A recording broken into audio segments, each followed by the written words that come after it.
ஏகபலன் தொடங்கினாலும் சோர்வு நீங்கினே. ஆவி மனிதன் பலன் பெறவே மகிழ்ந்திருக்கிறேன். பரமவாச தலத்தை நாடு வேங்கி தவிக்கிறேன். மரண அச்சமின்றி நித்திய வாழ்வை தொடர்கிறேன். நான் அச்சமின்றி நித்திய வாழ்வை தொடர்கிறேன். இசையா நீரப்பு கேட்கவையா. இசையா எனக்கு எல்லாமே நீதானையா.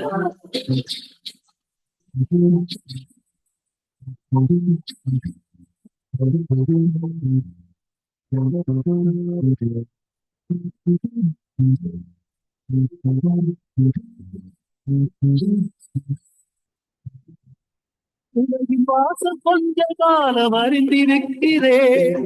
தேவ பிரியம் செய்வதே நாவலாக்கினேன். கணக்கு கேட்கும் கர்த்தர் முன்பு நிற்கும் நாளிலே மகிழ்ச்சி பொங்க பரிசளிப்பார் மகிமைப்படுத்துவார். என் மகிழ்ச்சி பொங்க பரிசளிப்பார் மகிமைப்படுத்துவார். இசையா கேட்கவையா. இசையா எனக்கு எல்லாமே நீதானையா. இயேசுவே வரவு நித்தம் எண்ணி வாழ்கிறேன். உமது அழகு வதனம் காண துடி துடிக்கிறேன். மகிமையான உங்கள் வீட்டை வாங்கி திருக்கிறேன். தங்க பூமி அதில் நடக்க ஆசைப்படுகிறேன். நான் தங்க பூமி அதில் நடக்க ஆசைப்படுகிறேன். இசையா நீரப்பு கேட்கவையா. இசையா எனக்கு எல்லாமே நீதானையா. இசையா நீரப்பு கேட்கவையா. இசையா எனக்கு எல்லாமே நீதானையா. இசையா நீரப்பு ஏக்கமையா.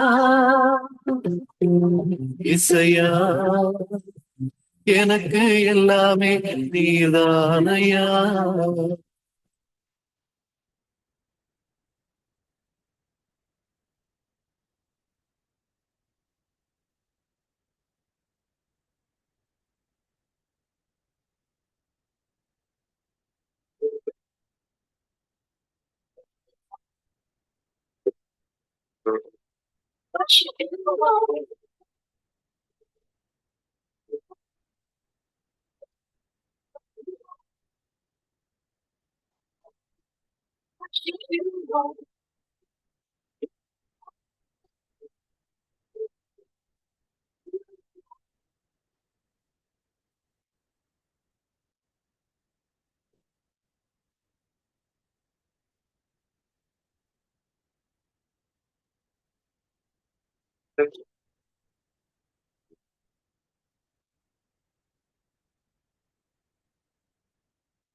நீங்கள் இணைந்திருப்பது சங்கமம் வானொலி, destiny in Jesus Christ, Tamil கிறிஸ்தவ வானொலி, கனேடிய மண்ணிலிருந்து ஒலிபரப்பாகிறது.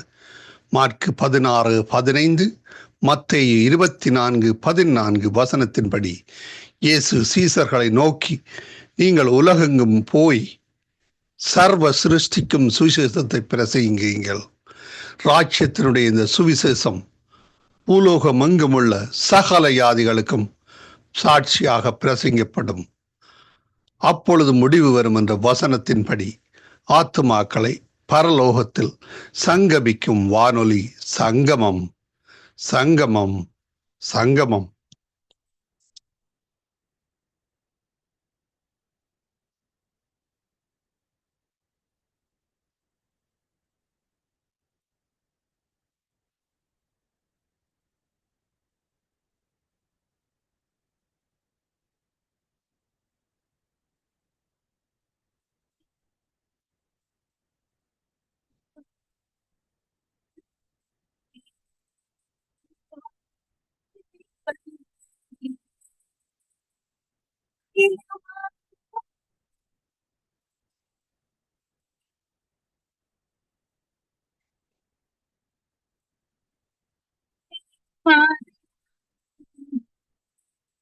தேவன் வார்த்தை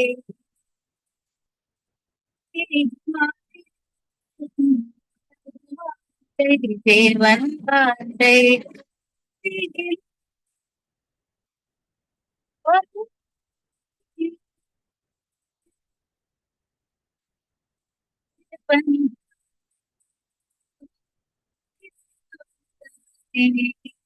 அந்த வார்த்தை தேவன் தானே. யோசுவா 5ஆம் அதிகாரம். இஸ்ரவேல் புத்திரர் கடந்து தீருமளவும் கர்த்தர் யோர்தானின் தண்ணீரை அவர்களுக்கு முன்பாக வற்றி போக பண்ணினதை யோர்தானுக்கு மேல்கரையில் குடியிருந்த எமோரியரின் சகல ராஜாக்களும் சமுத்திரத்தருகே குடியிருந்த கானானியரின் சகல ராஜாக்களும் கேட்டது முதற்கொண்டு அவர்கள் இருதயம் கரைந்து இஸ்ரவேல் புத்திரருக்கு முன்பாக சோர்ந்து போனார்கள். அக்காலத்திலே கர்த்தர் யோசுவாவை நோக்கி, நீ கருக்கான கத்திகளை உண்டாக்கி திரும்ப 2ஆம் விசை இஸ்ரவேல் புத்திரரை விருத்த சேதனம் பண்ணு என்றார். அப்பொழுது யோசுவா கருக்கான கத்திகளை உண்டாக்கி இஸ்ரவேல் புத்திரரை ஆர்லோத் மேட்டிலே விருத்த சேதனம் பண்ணினான். யோசுவா இப்படி விருத்த சேதனம் பண்ணின முகாந்தரம் என்னவென்றால், எகிப்திலிருந்து புறப்பட்ட சகல ஆண் மக்களாகிய யுத்த புருஷர் எல்லாரும் எகிப்திலிருந்து புறப்பட்ட பின்பு வழியில் வனாந்தரத்திலே மாண்டு போனார்கள். எகிப்திலிருந்து புறப்பட்ட எல்லா ஜனங்களும் விருத்த சேதனம் பண்ணப்பட்டிருந்தார்கள். அவர்கள் எகிப்திலிருந்து புறப்பட்ட பின்பு வழியில் வனாந்தரத்திலே பிறந்த சகல ஜனங்களும் விருத்த சேதனம் பண்ணப்படாதிருந்தார்கள். கர்த்தருடைய சத்தத்திற்கு கீழ்ப்படியாமற் போன எகிப்திலிருந்து புறப்பட்ட யுத்த புருஷரான யாவரும் மாலு மட்டும் இஸ்ரவேல் புத்திரர் 40 வருஷம் வனாந்தரத்தில் நடந்து திரிந்தார்கள். கர்த்தர் எங்களுக்கு கொடுக்கும்படி அவர்கள் பிதாக்களுக்கு ஆணையிட்ட பாலும் தேனும் ஓடுகிற தேசத்தை அவர்கள் காண்பதில்லை என்று கர்த்தர் அவர்களுக்கு ஆணையிட்டிருந்தார். அவர்களுக்கு பதிலாக அவர் எழும்ப பண்ணின அவர்கள் பிள்ளைகளை யோசுவா விருத்த சேதனம் பண்ணினான். வழியிலே அவர்களை விருத்த சேதனம் பண்ணாததினால் அவர்கள் விருத்த சேதனம் இல்லாதிருந்தார்கள். ஜனங்கள் எல்லாரும் விருத்த சேதனம் பண்ணப்பட்டு தீர்ந்த பின்பு அவர்கள் குணமாகும் மட்டும் தங்கள் தங்கள் இடத்திலே பாளையத்தில் தரித்திருந்தார்கள். கர்த்தர் யோசுவாவை நோக்கி, இன்று எகிப்தின் நிந்தையை உங்கள் மேல் இராதபடிக்கு புரட்டி போட்டேன் என்றார். அதனால் அந்த ஸ்தலம் இந்நாள் வரைக்கும் கில்கால் எனப்படுகிறது. இஸ்ரவேல் புத்திரர் கில்காலில் பாளையம் இறங்கி இருந்து மாதத்தின் 14ஆம் தேதி அந்தி நேரத்திலே எரிகோவின் சமனான வெளிகளிலே பஸ்காவை ஆசரித்தார்கள். பஸ்காவின் மறுநாளாகிய அன்றைய தினம் அவர்கள் தேசத்தினுடைய தானியத்தால் ஆகிய புளிப்பில்லாத அப்பங்களையும் சுட்ட கதிர்களையும் புசித்தார்கள். அவர்கள் தேசத்தின் தானியத்திலே புசித்த மறுநாளிலே மன்னா பெய்யாமல் ஒளிந்தது. அது முதல் இஸ்ரவேல் புத்திரருக்கு மன்னா இல்லாமற் போய் அவர்கள் கானான் தேசத்து பலனை அந்த வருஷத்தில் தானே புசித்தார்கள். பின்னும் யோசுவா எரிகோவின் வெளியிலிருந்து தன் கண்களை ஏறெடுத்து பார்க்கும்போது இதோ ஒருவர் அவனுக்கு எதிரே நின்றார். உருவின பட்டயம் அவர் கையில் இருந்தது. யோசுவா அவரிடத்தில் போய், நீர் எங்களை சேர்ந்தவரோ எங்கள் சத்துருக்களை சேர்ந்தவரோ என்று கேட்டான். அதற்கு அவர், அல்ல, நான் கர்த்தருடைய சேனையின் அதிபதியாய் இப்பொழுது வந்தேன் என்றார். அப்பொழுது யோசுவா தரையிலே முகம் குப்புற விழுந்து பணிந்து கொண்டு அவரை நோக்கி, என் ஆண்டவர் தமது அடியனுக்கு சொல்லுகிறது என்னவென்று கேட்டான். அப்பொழுது கர்த்தருடைய சேனையின் அதிபதி யோசுவாவை நோக்கி, உன் கால்களில் இருக்கிற பாதரட்சைகளை கழற்றி போடு, நீ நிற்கிற இடம் பரிசுத்தமானது. யோசுவா 6ஆம் அதிகாரம். எரிகோ இஸ்ரவேல் புத்திரருக்கு முன்பாக அடைக்கப்பட்டு இருந்தது. ஒருவரும் வெளியே போகவும் இல்லை, ஒருவரும் உள்ளே வரவும் இல்லை. கர்த்தர் யோசுவாவை நோக்கி, இதோ எரிகோவையும் அதன் ராஜாவையும் யுத்த வீரரையும் உன் கையில் ஒப்பு கொடுத்தேன்.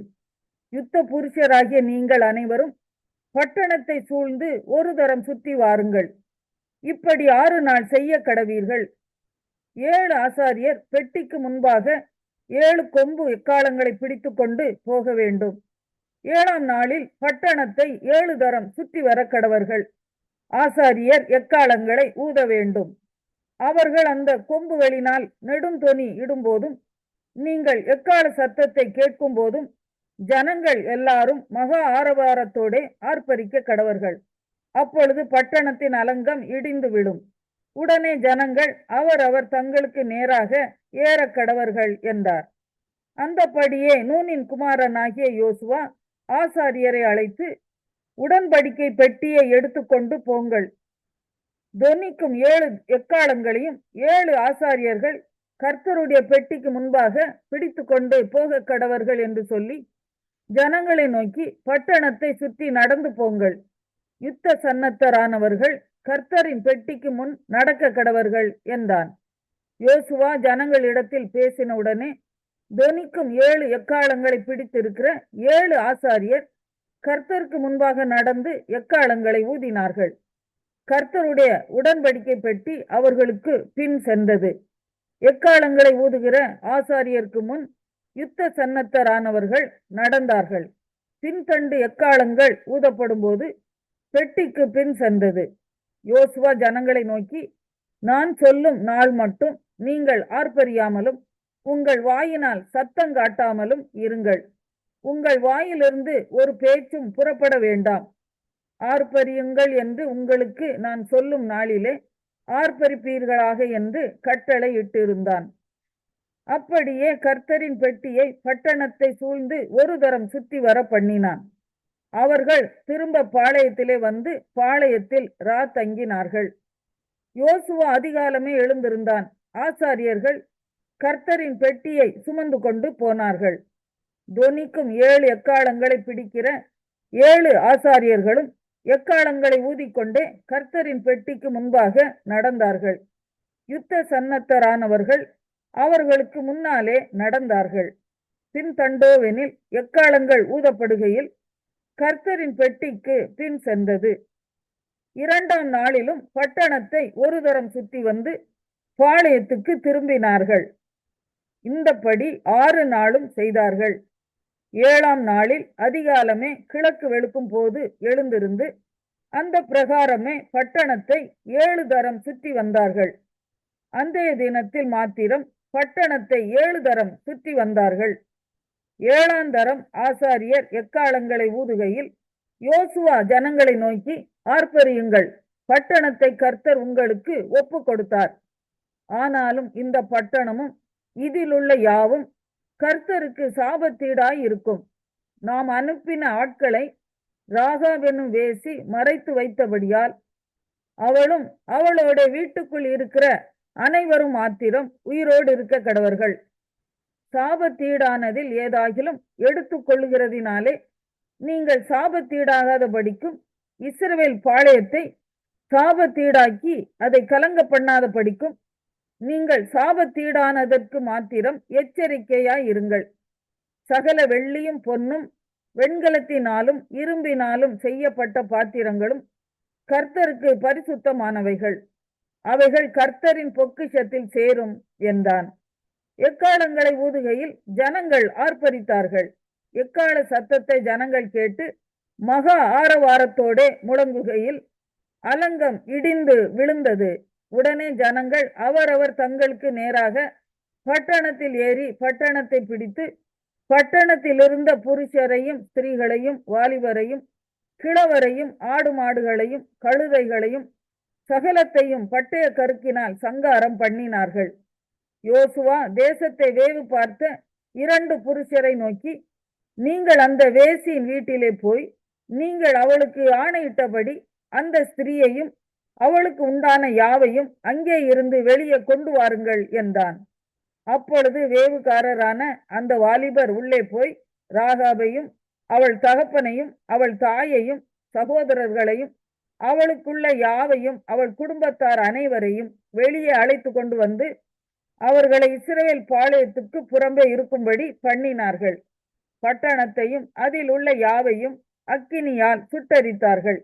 வெள்ளியையும் பொன்னையும் வெண்கலத்தினாலும் இரும்பினாலும் செய்த பாத்திரங்களையும் மாத்திரம் கர்த்தரின் ஆலய பொக்கிஷத்தில் சேர்த்தார்கள். எரிகோவை வேவு பார்க்க யோசுவா அனுப்பின ஆட்களை ராகாப் என்னும் வேசி மறைத்து வைத்தபடியினால் அவளையும் அவள் தகப்பன் வீட்டாரையும் அவளுக்குள்ள யாவையும் யோசுவா உயிரோடே வைத்தான்.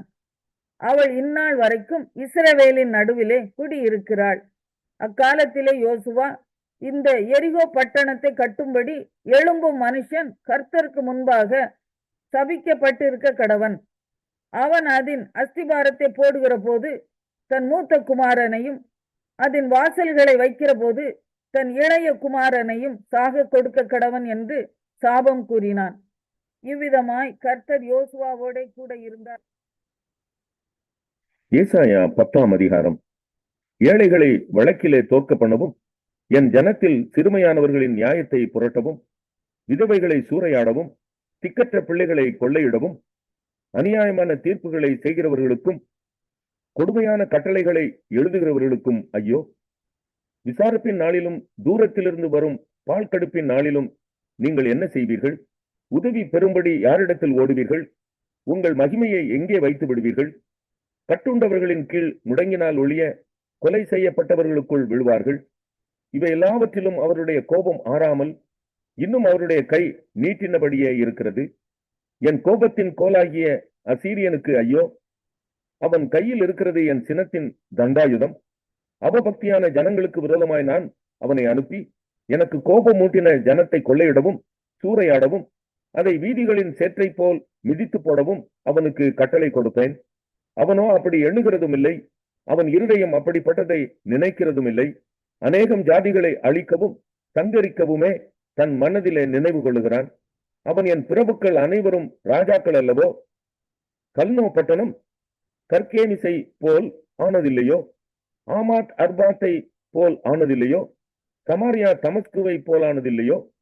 எருசலேமையும் சமாரியாவையும் பார்க்கிலும் விசேஷித்த சிலைகளுள்ள விக்கிர ராஜ்யங்களை என் கை கண்டுபிடித்திருக்க, நான் சமாரியாவுக்கும் அதன் விக்கிரகங்களுக்கும் செய்தது போல் எருசலேமுக்கும் அதன் விக்கிரகங்களுக்கும் செய்யாமல் இருப்பேனோ என்று சொல்லுகிறான்.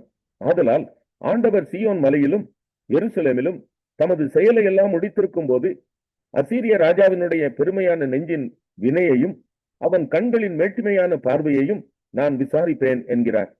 அவன் என் கையின் பலத்தினாலும் என் ஞானத்தினாலும் இதை செய்தேன். நான் புத்திமான். நான் ஜனங்களின் எல்லைகளை மாற்றி அவர்கள் பண்டக சாலைகளை கொள்ளையிட்டு வல்லவனைப் போல் குடிகளை தாழ்த்தினேன். ஒரு குருவி கூட்டை கண்டுபிடிக்கிறது போல் என் கை ஜனங்களின் ஆஸ்தியை கண்டுபிடித்தது. விட்டுவிடப்பட்ட முட்டைகளை வாரிக்கொள்வது போல் பூமியை எல்லாம் நான் வாரிக்கொண்டேன். ஒருவரும் செட்டையை அசைத்ததும் இல்லை, வாயை திறந்ததும் இல்லை, கீச்சென்று சத்தமிட்டதும் இல்லை என்று சொல்லுகிறான். கோடாரியானது தன்னால் வெட்டுகிறவனுக்கு விரோதமாய் மேன்மை பாராட்டலாமோ? வாளானது தன்னை கையாடுகிறவனுக்கு விரோதமாய் பெருமை பாராட்டலாமோ? பாராட்டினால் தடியானது தன்னை பிடித்தவனை மிரட்டினாற் போலவும், கோலானது நான் மரக்கட்டை அல்லவென்று எழுமினாற் போலவும் இருக்குமே. ஆகையால் சேனைகளின் ஆண்டவராகிய கர்த்தர் அவனை சேர்ந்த கொளுத்தவர்களுக்குள்ளே இளைப்பை அனுப்புவார். பட்சிக்கும் அக்கினியை போலும் ஒரு அக்கினியை அவன் மகிமையின் கீழ் கொளுத்துவார். இஸ்ரவேலின் ஒளியானவர் அக்கினியும் அதன் பரிசுத்தர் அக்கினி ஜுவாலையுமாகி ஒரே நாளிலே அவனுடைய முட்செடிகளையும் நெரிஞ்சில்களையும் தகித்து பட்சித்து அவனுடைய வானத்தின் மகிமையையும் அவனுடைய பயிர் நிலத்தின் மகிமையையும் உள்ளும் புறம்புமாய் அழிய பண்ணுவார். கொடி பிடிக்கிறவன் களைத்து விழுவது போலாகும். காட்டில் அவனுக்கு மீதியான மரங்கள் கொஞ்சமாய் இருக்கும். ஒரு சிறு பிள்ளை அவைகளை எண்ணி எழுதலாம். அக்காலத்தில் இஸ்ரவேலில் மீதியானவர்களும் யாக்கோபின் வம்சத்தில் தப்பினவர்களும் பின்னொரு போதும் தங்களை அடித்தவனை சார்ந்து கொள்ளாமல் இஸ்ரவேலின் பரிசுத்தராகிய கர்த்தரையே உண்மையாய் சார்ந்து கொள்வார்கள்.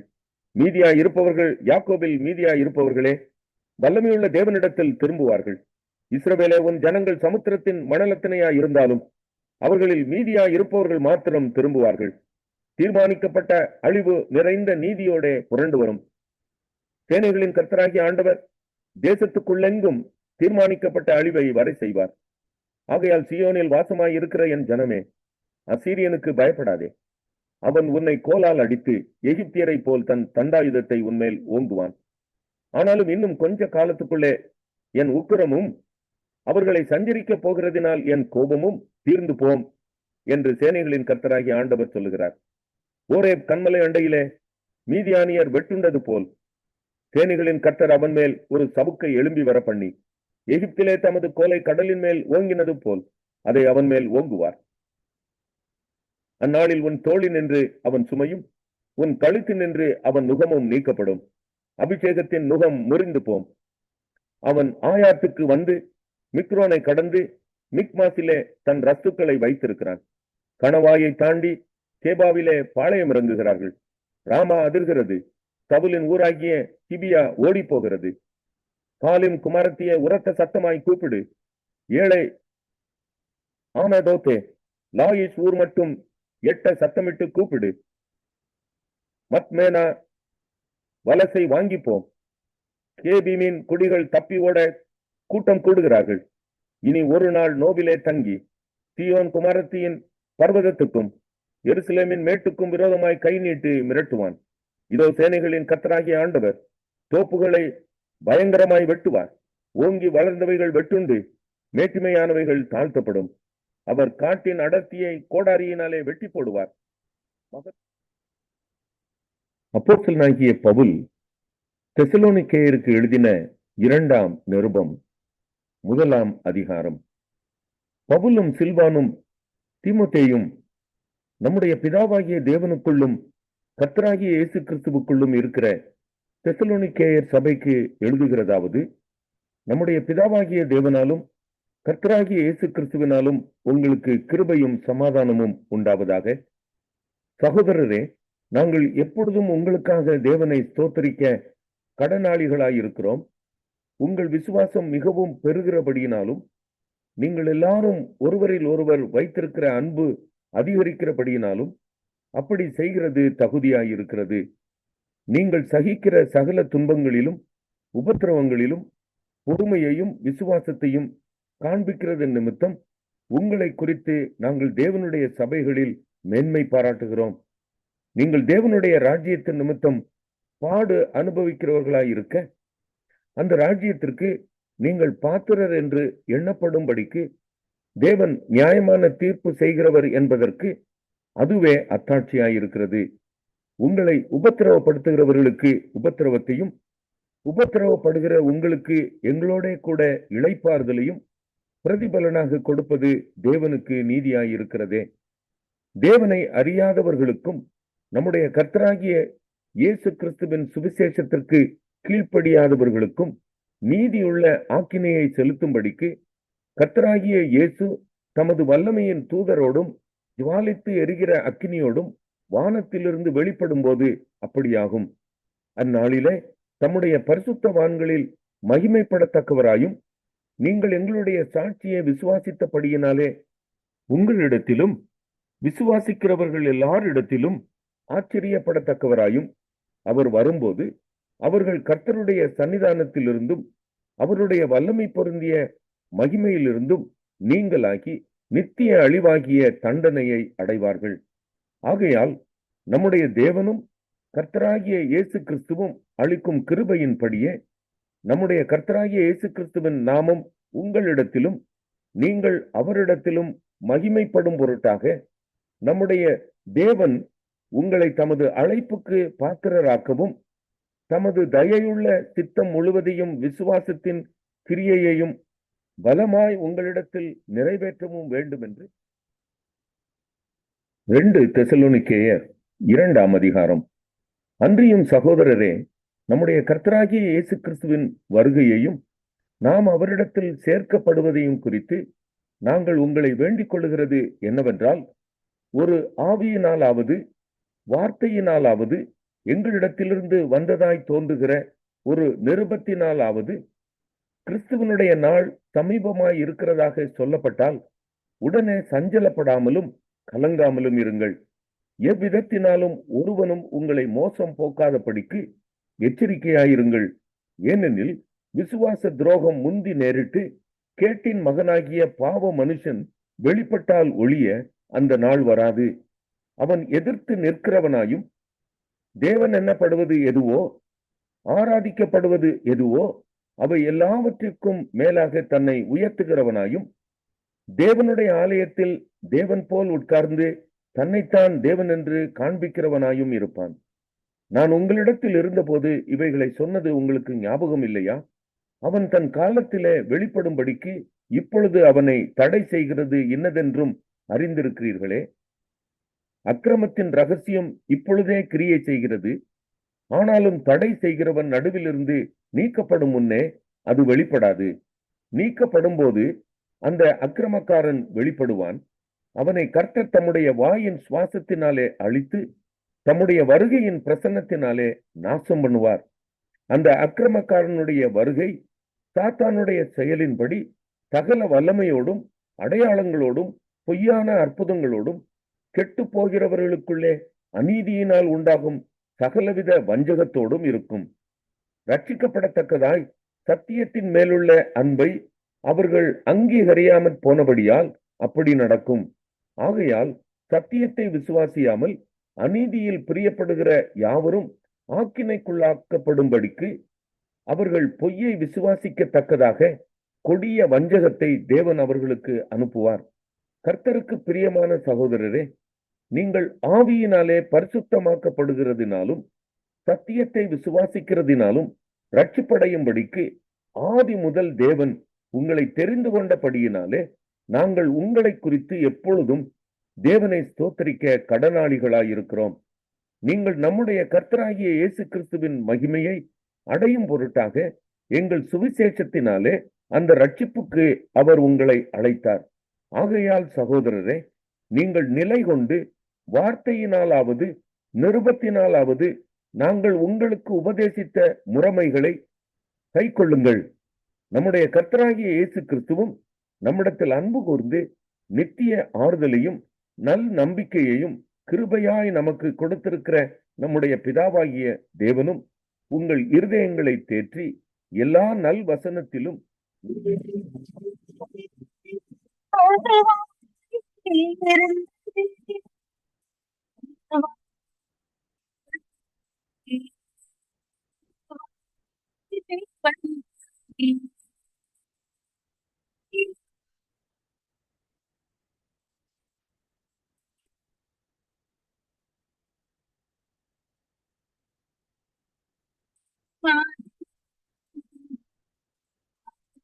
தேவன் வார்த்தை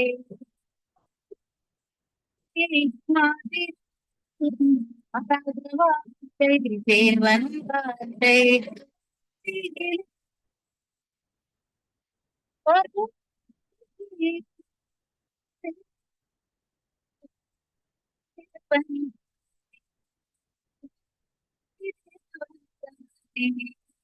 அந்த தேவன் தானே